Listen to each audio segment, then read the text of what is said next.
Shalom, shalom, que le Seigneur encore soit béni. Je suis le berger chez moi, le Saint-Esprit, et c'est un honneur pour moi de me retrouver devant vous, dans vos téléphones, dans vos écrans, dans tous les endroits dans lesquels vous vous retrouvez aujourd'hui. Nous allons parler de quelque chose de puissant et de fort. Nous allons rentrer dans la parole, décortiquer cette parole, et nous allons être capables de pouvoir retenir quelque chose de grand. En fait, aujourd'hui, nous allons parler d'un thème qui est cher à mon cœur. Qui est le Saint-Esprit? Qui est le Saint-Esprit? Là où tu es, si tu peux écrire, si tu peux le dire, le déclarer, l'annoncer, qui est le Saint-Esprit? Et sans plus tarder, nous allons prier. Éternel Dieu, je veux te bénir, Seigneur, car tu nous donnes l'occasion de parler de toi. Que, Seigneur, tu nous rendes disponibles et disposés pour que tu nous utilises, que tu ouvres nos oreilles, que tu ouvres nos yeux, que tu ouvres nos bouches pour que nous puissions, Seigneur, assimiler ta parole, faire un avec elle et d'elle, Seigneur, faire jaillir des eaux vives pour nous donner la vie. Toi qui vis, toi qui règnes pour des siècles et des siècles. Amen, amen et amen. Alors, rentrons dans la parole. Nous allons aller dans le livre de Genèse, dans le chapitre 1, et nous allons lire à partir du verset 1. On prend nos Bibles et ensuite on lit. Au commencement, Dieu créa le ciel et la terre. La terre était un chaos. Elle était vide.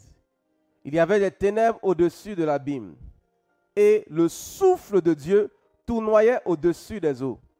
Dieu dit qu'il y ait de la lumière, et il y eut de la lumière. Dieu vit que la lumière était bonne. Et Dieu sépara la lumière et les ténèbres. Dieu appela la lumière jour, et il appela les ténèbres nuit. Il y eut un soir, il y eut un matin, premier jour. Waouh! Cette parole, vous l'avez peut-être lue pendant des années. Cette parole, vous l'avez peut-être lue à répétition.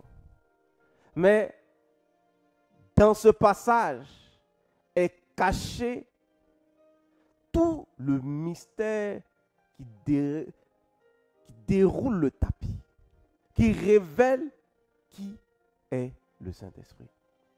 Allons-y en profondeur. On dit au commencement, Dieu créa le ciel et la terre. Et lorsqu'on lit ce passage et qu'on essaie de se ramener comment c'était écrit en hébreu, car la Bible, une partie de la Bible a été écrite en hébreu, une partie en grec. On est en train de voir ici que le mot qui a été utilisé pour Dieu était Elohim. Elohim. Elohim. Elohim. Elohim.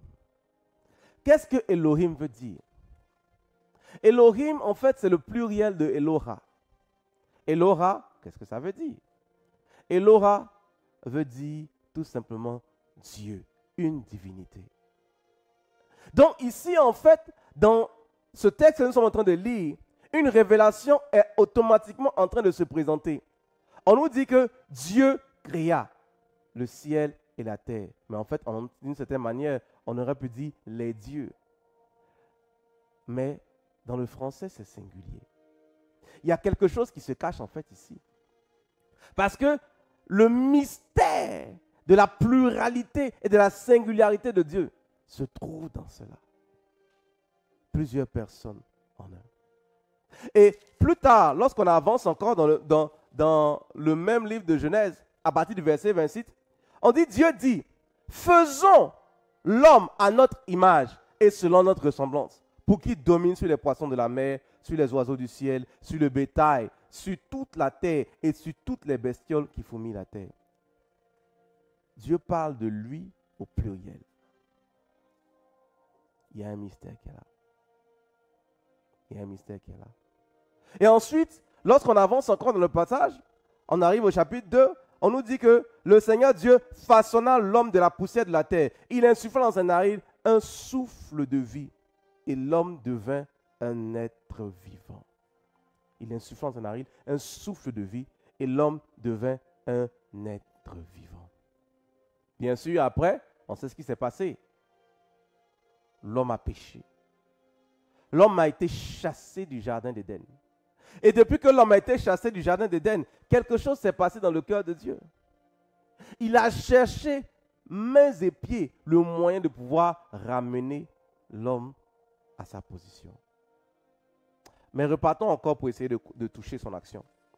Lorsqu'on lit le passage, ou en général lorsqu'on veut comprendre, Dieu agit toujours en trois parties. Dieu agit toujours en trois parties.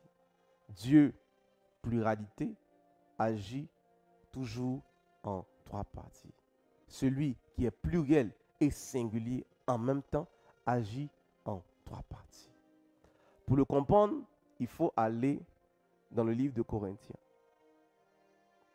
Parce que au début, au commencement, l'esprit se mouvait au-dessus des eaux. Et quand l'esprit se mouvait au-dessus des eaux, alors plus tard, il y a eu création. Ensuite, création de l'homme. Et ensuite, rejet de l'homme, de la création, de la créature qui était dans le jardin. Allons-y dans le livre de Corinthiens. 1 Corinthiens, chapitre 2, à partir du verset 7. Et lorsqu'on lit le livre de Corinthiens, 1 Corinthiens, chapitre 2, à partir du verset 7, on nous dit, et c'est Paul qui parle, nous énonçons la sagesse de Dieu mystérieuse et cachée, celle que Dieu a destinée d'avance depuis toujours à notre gloire. Aucun des princes de ce monde ne l'a connue, car s'il l'avait connue, il n'aurait pas crucifié le Seigneur glorieux. Mais c'est comme il est écrit, ce que l'œil n'a pas vu, ce que l'oreille n'a pas entendu, et ce qui n'est pas venu au cœur de l'homme, ce que Dieu a préparé pour ceux qui l'aiment. Alors, c'est à nous que Dieu l'a révélé, par l'Esprit. Car l'Esprit sonde tout, même les profondeurs de Dieu. Même les profondeurs de Dieu. En fait, dans ce passage ici, on est en train de nous parler de ce qui est dans le cœur de Dieu, de ce qui réside à l'intérieur du cœur de Dieu. Et dans ce passage, il y a quelque chose de fort qui ressort. On nous dit, l'Esprit va dans ce qui est caché à l'intérieur du cœur de Dieu pour le révéler. Donc, c'est-à-dire quoi? Dieu agit d'abord dans ses pensées, dans ce qu'il médite dans son cœur. C'est pourquoi, tout à l'heure, le passage qu'on a lu, il a dit faisons. Mais lorsqu'il était en train de faire, il n'était pas encore en train de manifester la chose. Dans son cœur, il s'est dit, faisons l'homme à notre image et à notre ressemblance. Et ensuite, plus tard, il s'est retrouvé maintenant dans le chapitre 2 de Genèse, en train de façonner l'homme de l'argile. Façonner l'homme de l'argile. Et d'insuffler en lui maintenant le souffle. Allons-y encore un peu plus loin. Lorsqu'on va dans le livre de Jean, Jean chapitre 1, à partir du verset 1. Et je lis. On dit, au commencement était la parole était auprès de Dieu, et la parole était Dieu. Elle était au commencement auprès de Dieu. Tout est venu à l'existence par elle, et rien n'est venu à l'existence sans elle. Ce qui est venu à l'existence, en elle était vie. Donc vous voyez, tout est venu à l'existence par elle. Tout est venu à l'existence par la parole. La parole était Dieu. Tout à l'heure, on nous a présenté du fait que les pensées de Dieu commencent à se réaliser. Et j'ai dit quoi? 3 niveaux. Premier niveau, les pensées. Deuxième niveau, la parole. Lorsque Dieu se présente, il se présente à travers sa parole pour accomplir les choses qu'il a eues dans ses pensées. Ce qu'il a eu dans son cœur, ce qu'il a eu à l'intérieur de lui-même. Il accomplit ce qu'il a pensé. Il accomplit ce qu'il a pensé à travers la parole. Mais ce n'est pas fini. Un passage nous dit, ce que sa bouche a déclaré, sa main l'accomplit. Lorsque Dieu a relâché une parole, alors sa main maintenant vient accomplir la chose. Et c'est là maintenant qu'on parlera du Saint-Esprit. Il a façonné l'homme, il a déclaré que l'homme soit, mais l'homme n'est pas devenu tant que le souffle n'est pas arrivé. La même chose pour toutes les choses qu'il a dites. Que la lumière soit. Les trois ont participé. Le Père, le Fils qui était la parole et le Saint-Esprit qui a mis en action. Parce que le Saint-Esprit, en fait, est la partie agissante. Est la partie agissante du cœur de Dieu. C'est-à-dire que quand Dieu veut réaliser quelque chose, il le médite dans son cœur. Il le déclare de sa bouche et il l'accomplit de l'Esprit. L'Esprit Saint vient pour accomplir les désirs du Père. L'Esprit Saint vient pour accomplir les désirs du Père. Mais accomplir les désirs du Père, quels sont ces désirs? Un des désirs que Dieu a, c'est que toi tu réussisses. Un des désirs que Dieu a, c'est que toi tu le connaisses. Un des désirs que Dieu a, c'est que toi tu saches qui il est. C'est pourquoi comprendre qui est le Saint-Esprit, c'est comprendre aussi qu'il est une personne. Comprendre qui est le Saint-Esprit, c'est comprendre aussi que l'Esprit va au-delà de nos limites humaines. Allons-y encore dans le même livre de Jean. Allons-y dans Jean chapitre 14. Jean chapitre 14, nous allons commencer à partir du verset 16. Et c'est Jésus qui parle. Jésus dit, « Moi je demanderai au Père de vous donner un autre paraclet pour qu'il soit avec vous pour toujours. L'esprit de la vérité que le monde ne peut pas recevoir parce qu'il ne le voit pas et qu'il ne le connaît pas. Vous le connaissez parce qu'il est auprès de vous et qu'il sera en vous. » L'Esprit Saint, en fait, c'est cette dimension de Dieu agissante qui vient comme un ami auprès de toi. Ici, Jésus l'a présenté comme un paraclet. Et il a dit quoi? Un autre paraclet. Parce que Jésus lui-même était un paraclet. Et le Père lui-même est un paraclet. Parce que le Père fait quoi? Le Père vient en tant que défenseur de ta nature.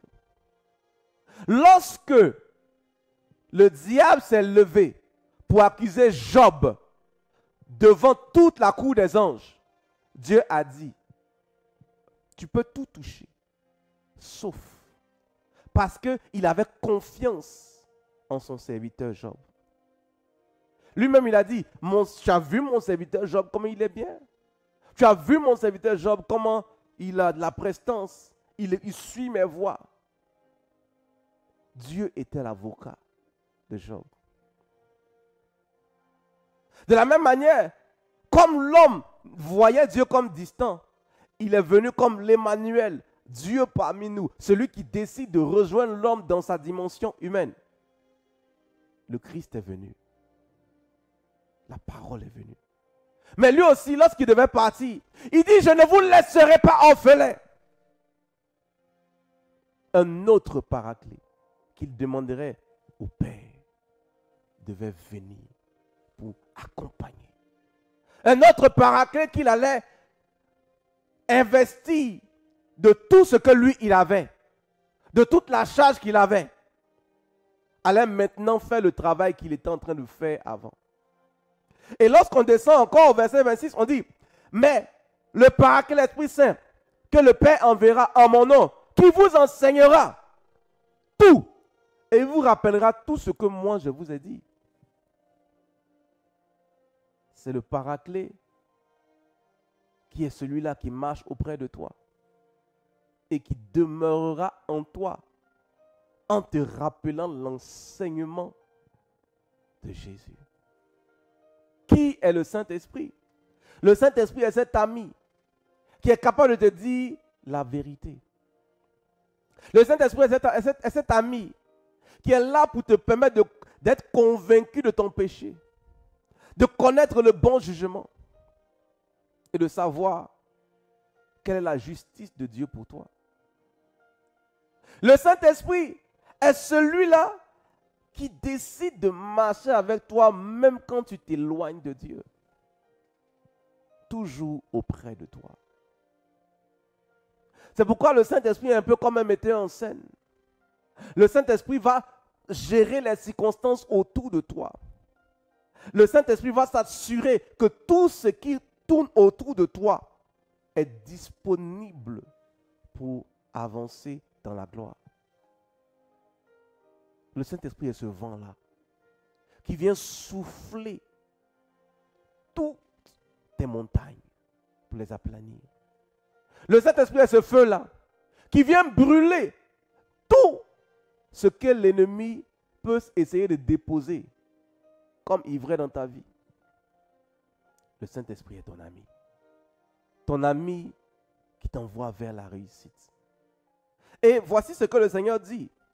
On va maintenant rentrer dans le livre d'Ézéchiel. Et nous allons lire quelque chose qui va ouvrir notre esprit sur non seulement le rôle, mais qui est cette personne du Saint-Esprit. Dans Ézéchiel chapitre 36, à partir du verset 22, voici ce que la Bible déclare.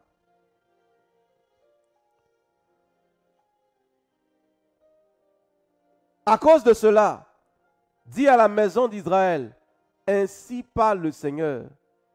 Ce n'est pas à cause de vous que j'agis de la sorte, maison d'Israël, c'est à cause de mon nom sacré, que vous avez profané parmi les nations où vous êtes rendus.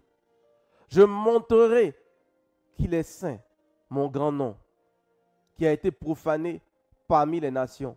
Ce nom que vous avez profané au milieu d'elles. Ainsi, les nations sauront que je suis l'Éternel, déclaration du Seigneur Dieu. Quand je montrerai ma sainteté parmi vous, sous leurs yeux, je vous retirerai d'entre les nations.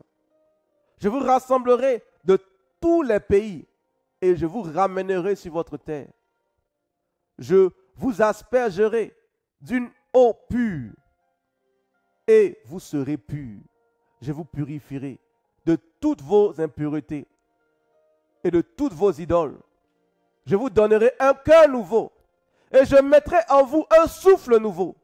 J'ôterai de votre chair le cœur de pierre et je vous donnerai un cœur de chair.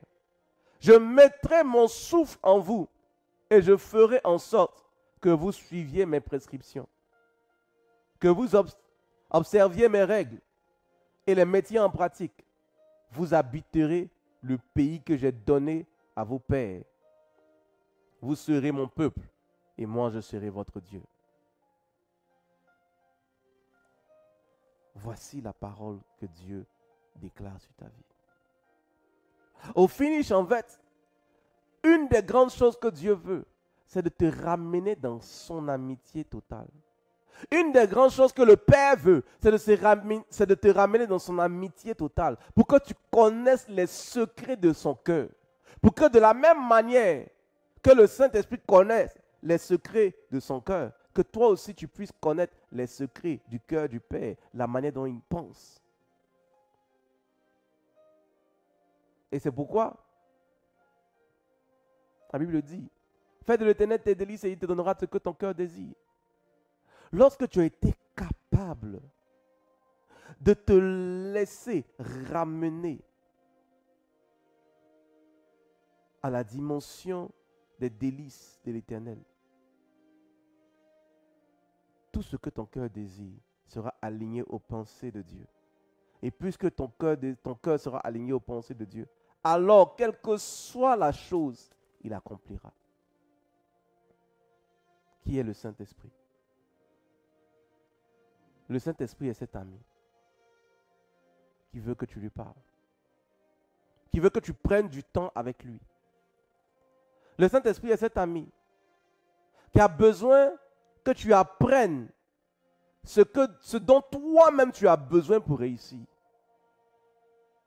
Parce qu'on l'a lu ici, hein, on dit, je mettrai mon esprit en vous et je ferai en sorte que vous suiviez mes prescriptions et que vous observiez mes règles et les mettiez en pratique. Vous habiterez le pays que j'ai donné à vos pères et vous serez mon peuple. C'est le Saint-Esprit qui t'apprend à suivre le chemin de Dieu. Le Saint-Esprit est l'action palpable qui te permet de suivre les chemins de Dieu. C'est pourquoi sans le Saint-Esprit, nous ne pouvons rien. C'est pourquoi sans le Saint-Esprit, nous sommes faibles. Sans le Saint-Esprit, nous sommes totalement nus. Mais avec le Saint-Esprit, nous pouvons tout.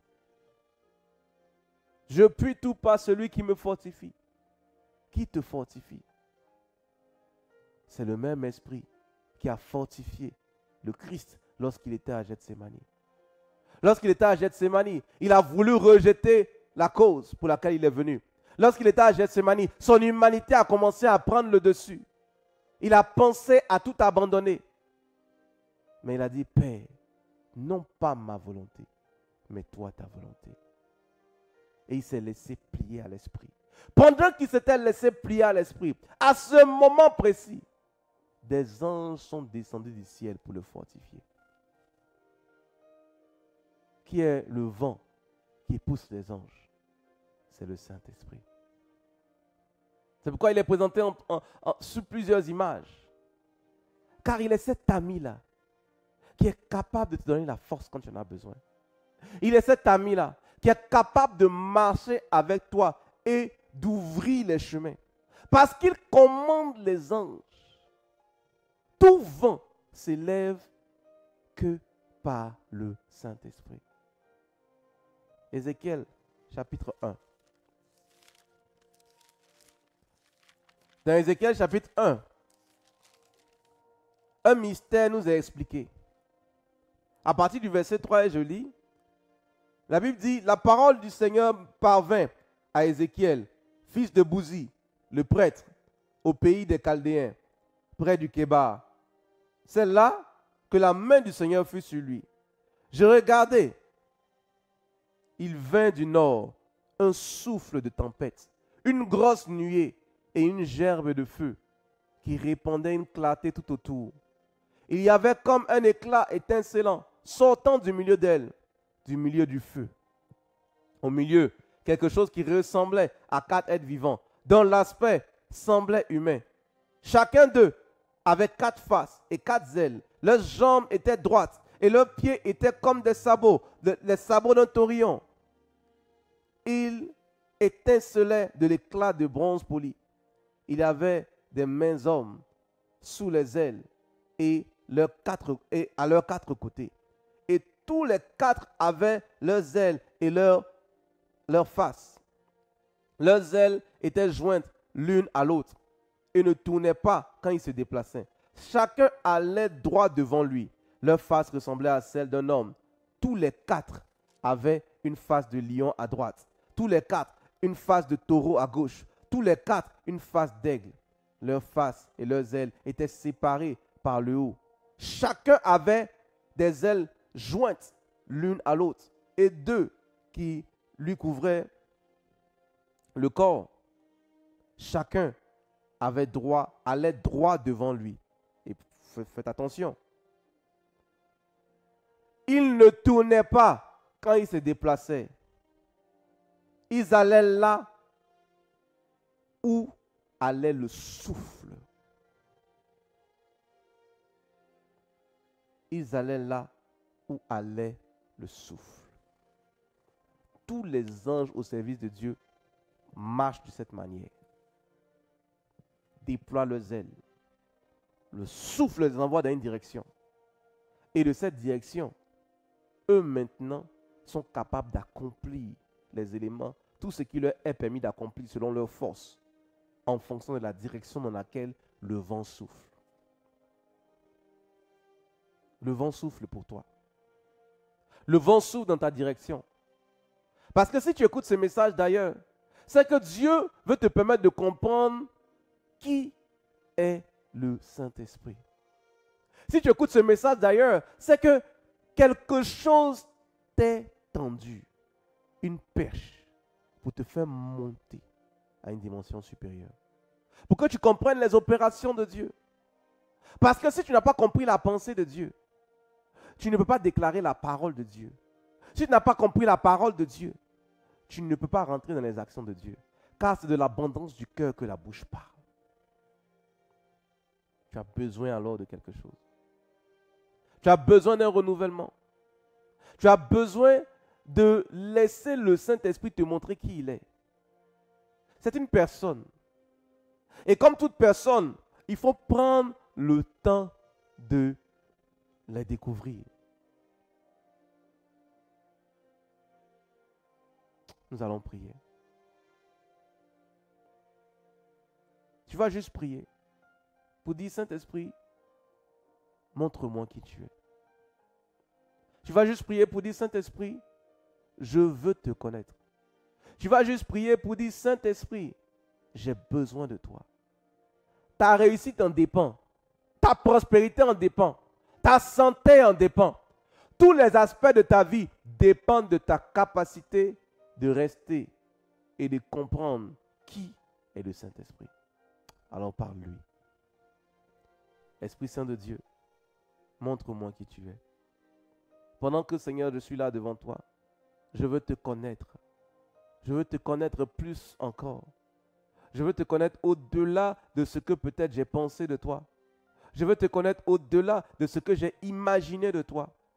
Je veux te connaître au-delà de ce que j'ai déjà vu de toi. Car, Seigneur, tu n'es pas limité dans le temps. Tu n'es pas limité dans les actions. Tu n'es pas limité dans ce qui a été. Tu résides dans ton alliance. Et cette alliance, tu la démontres en présentant tous les aspects de ta personne. Alors, Saint-Esprit, toi qui es Dieu, Saint-Esprit, toi qui es mon paraclet, viens marcher à mes côtés. Viens marcher à mes côtés. Mais surtout, viens en moi. Viens en moi. Viens en moi pour ouvrir mes yeux. Viens en moi pour ouvrir mes oreilles. Viens en moi pour délier ma langue et que je proclame ta louange. Ô Saint-Esprit de Dieu, tu es le seul et l'unique que je veux glorifier. Saint-Esprit de Dieu, tu es le seul et l'unique que je veux adorer, car tu es Dieu. Saint-Esprit de Dieu, laisse-moi encore me tourner vers toi et m'ouvrir. Ouvrir totalement ce cœur que tu m'as donné pour que toi tu puisses le changer. Comme tu l'as dit à travers le prophète Ézéchiel, viens transformer mon cœur, viens changer mon cœur, viens enlever le cœur de pierre et viens mettre en moi un cœur de chair, un cœur prêt pour toi, pour t'accueillir et pour échanger avec toi. Merci Seigneur Esprit Saint. Toi qui vis, toi qui règnes pour les siècles des siècles. Amen, amen et amen. Voilà, shalom, shalom.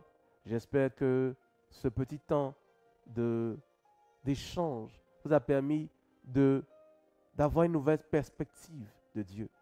De comprendre en fait ces mystères et ces points qui nous présentent chaque jour de manière voilée. Mais surtout, que ce temps vous donne la soif d'aller plus loin. Dans une prochaine vidéo, nous allons couvrir tout simplement comment établir une relation avec le Saint-Esprit. Que Dieu vous bénisse.